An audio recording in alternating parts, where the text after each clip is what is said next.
Hello everyone, this is our presentation on Japanese economy. So to begin with, what is the Japanese economy? The economy of Japan, which is the world's second largest developed economy in the world and stated in terms the third largest in the world for their nominal GDP. Japan has been progressing and successfully being the world's second most advanced economy in the world after the US. This is just because Japan is having the largest number of electronic good industries patent filings and the maximum amount of trade over the world. Japan is also the world's biggest creditor in terms and with the leading of their public debit ratio. This was stated in the year 2019 by the economies of the world. Moving next to the overview of the Japan's economy. The Japanese fiscal year starts on the April 1st to March 31st of the following year.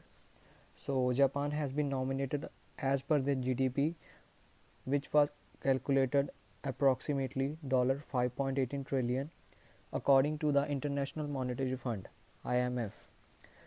The Japan's GDP per capita was also recorded as $39,286.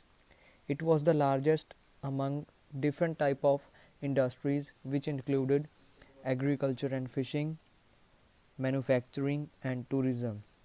These were the most of the main industries among which Japan's GDP per sector was the maximum. They have been calculating and proceeding in these main industries, due to which Japan's economy is leading forward day by day and progressing themselves. Moving ahead to the exports and imports of Japan. At first, the main exports of Japan included the exporting goods of motor vehicles, auto parts, power generating machineries, iron and steel industry, the semiconductors and plastic materials, etc. These were the maximum of the materials and goods which were exported from Japan to other parts of the world. Due to these, it was estimated about an exportation of goods of $728 billion, with which Japan is the third largest automobile manufacturing country. The main export destinations for Japan included the countries such as United States, South Korea, China, Thailand and Hong Kong, from which the most of the contributed was to the United States, which was 20% of exports. Moving further, the imports of Japan. The main imports of Japan included an estimated amount spent by Japan of $632 billion for importing the goods. These goods included liquefied natural gas, petroleum, coal, as well as visual apparatus, which were semiconductors and clothing goods. Japan has become the third largest importer of agricultural products, liquefied natural gas, and the largest importer of coal. This is only because Japan includes many countries for importing their goods to specific countries. Japan contributes about approximately 45% of the importing goods to the countries such as China, Australia, United States, and South Korea. Coming into the year of 1950s, the growth and crisis in the Japanese economy. Japanese economy has experienced rapid economic growth from the year 1950 to 1973. Also, a partial slowing down was seen in the rate of Japanese economy growth rate of from the 1980s. Also, Japan's economic trends and policies could be seen in terms of their rapid growth and the period of structural crisis from the time period of 1950 to 1980s. Coming to the next slide. The next slide shows the main features of the Japanese growth model and its crisis. It has been shown that rapid rise of exports have been seen in the Japanese economy. Then it moves forward as a rapid growth in the aggregate demand. Continuing with this, there was large, intensive and extensive investment in fields like education, research. Then it has shown the rapid growth of GDP through their productivity and profits. With this main reason, there was a great increase in the Japanese economy, also the rapid growth of human capital and knowledge. Variancing with these all fields, there were many large family saving bank deposits too. This also shared a profit in the exports and imports of Japan industry. As the exports and imports increased, there were more rise in the value of collaterals, productivity, the exportation of goods, importing of goods, as well as the rapid growth in housing and sharing of different families in banks and their deposits. So moving forward, I am going to explain about Japan's economic growth from the year 1950 to 2010. Japan made these variations by involving each and every citizens in their economic growth.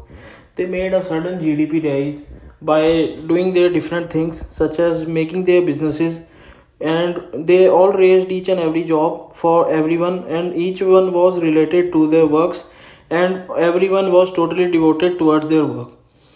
As shown in the figure from the year 1950 to 2006, in 1950 the Japan's economy was very declining. By by seeing this graph, they raised their economy till the year 2006. There was a sudden rise in GDP rate, and till the year 2006 they were properly in the economic growth. Each and everyone's involvement made Japan to raise its economy, which was very good for Japan. After that, there was the public finances crisis. In Japan's structural crisis, there was also the severe deteriorations of public finance. In the 1990s, monetary policy was unable to push the economy to the higher rate of growth because of a peculiar kind of liquidity trap in which Japan had fallen.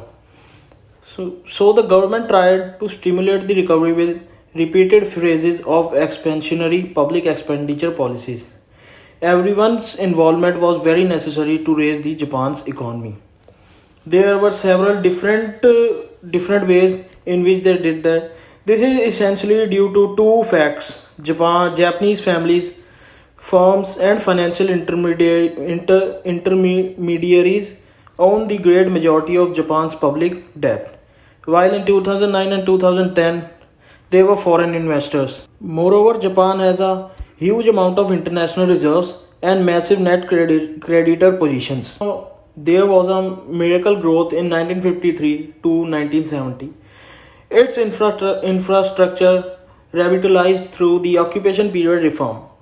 Its capacity to import and export enhanced by the new international economic order, and its access to American technology bolsters through its security pact with the US. There was a dramatic miracle growth between 1953 and the early 1970s, which sources have been cogently analyzed by Denzian and Chung in 1976. Japan had completed its 9 decade long convergence to international competitiveness through industrialization by the year 1970s. They had a close gap in income per capita between itself and the US after the early 1970s. Most scholars believe that Japanese manufacturing has been raised by them for Japanese manufacturing. There were several causes of the Japanese economic miracle, such as enhancing human capital, massive accumulation of physical capital, infrastructure, and private manufacturing capacity. They all were increased, like as the ripening of a bountiful harvest, whose seeds were painstakingly planted in the 6 decades between the 1880s and 1938. This also made a huge change in this Japanese economic miracle. There were involvement of statistical accounting, which also had been further economic miracle. Several causes enhancing human capital, which includes the money increasing, and infrastructure, which includes the business and the capitals generated by the people to increase their economy, which made a huge difference in economy of Japan, and furthermore it made to stand in Japan in second most position of their economy. There were some improvement in the social capability for economic growth also. In very short period, for a domestic point of view, the social capability for importing and adapting foreign technology was improved. Like as education and the Philip II competition given by the dissolution of Zaibatsu, they were also included in it. Each and everyone resolved their tension between rural and Japan urban economy through their land reforms and establishment of rice price supports program. Like as blue collar industrial workers also contributed to the social capacity to absorb foreign technology by suppressing the political divisions between metropolitan and hinterland Japan that plagued the nation during the interwar years, which was the improvement in the social capacity for economic growth in Japan in different ways. Concludingly, by the analysis of the economic fact of Japan, even through the faults they made, their economy is still stable with all of their successes. Japan made several faults, due to that also their economy was not affected. They made a pace towards their economy and they never had any changes, and no further conditions were made to decline their economy. The response to both the great structural crisis and the world financial crisis of 2010 2007 to 2011 has been largely inadequate. Instead of concentrating on its heavy structural economy, institutional and demographic problems, the Japanese government had tried to reshuffle the economy with a rather weak, expensive intervention which has not been able to relaunch growth while contributing to an increase in the public debt and GDP ratio. Thank you for watching our video. If you have any questions, let us know in the comments so we can review upon it.